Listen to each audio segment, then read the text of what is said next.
Join me on November 18th for the International Press Freedom Awards hosted by the Committee to Protect Journalists to celebrate journalists all over the world who are risking so much to bring us accurate information.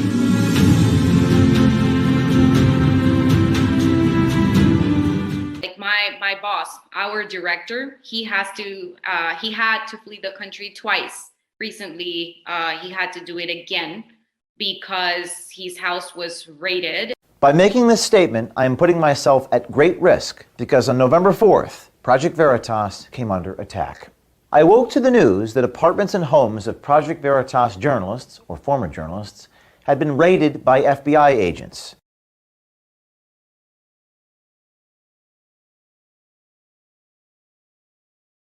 His house was raided. On a number of occasions, we've discussed press freedom with our PRC counterparts. We urge PRC officials not to limit freedom of movement and access for journalists and to ensure that they remain safe and able to report freely. It appears the Southern District of New York now has journalists in their sights for the supposed crime of doing their jobs lawfully and honestly, or at least this journalist. I had to think long and hard before making this statement. It's a decision that only I can make. They don't want me to defend myself and immediately try to silence me. That's why the cover letter to the grand jury subpoena we received contains this language. Quote, "The government hereby requests that you voluntarily refrain from disclosing the existence of the subpoena to any third party.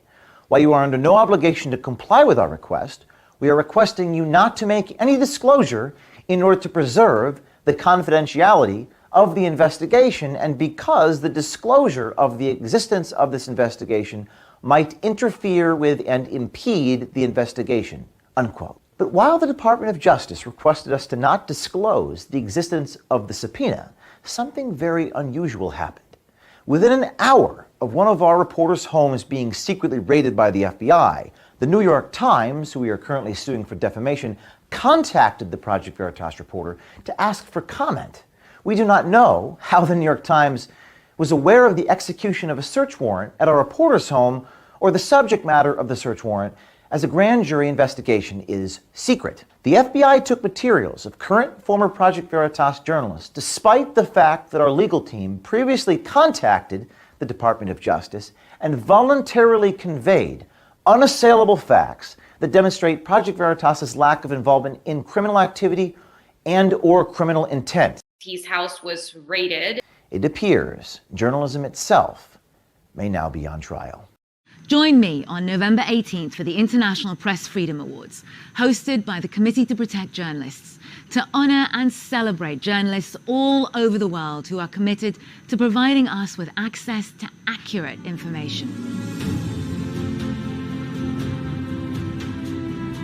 This federal investigation smacks of politics. Project Veritas never threatened or engaged in any illegal conduct. Should the Southern District of New York try to take away our First Amendment rights and uncover and publish newsworthy stories without government intimidation, be assured Project Veritas will not back down. Nothing stops at Project Veritas. Let me be clear. Our mission is to serve the public's right to know by illuminating, revealing, exposing information others wish to hide for the wrong reasons. To quote Lord Acton, we believe everything kept in secret degenerates.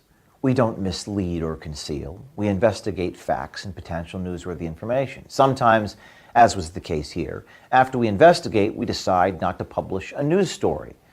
But Project Veritas will run from nothing and we will hide from nothing. We exist for the very purpose of discovering and revealing the truth and hope to make the world a more transparent place. Now, this is not the first time we have been attacked, and it will not be the last. We know why. We've investigated powerful people, and in many ways, we are the very tip of the spear. His house was raided. His house was raided. His house was raided. His house was raided. His house was raided. Join me on November 18th for the International Press Freedom Awards hosted by the Committee to Protect Journalists to celebrate journalists all over the world who are risking so much to bring us accurate information.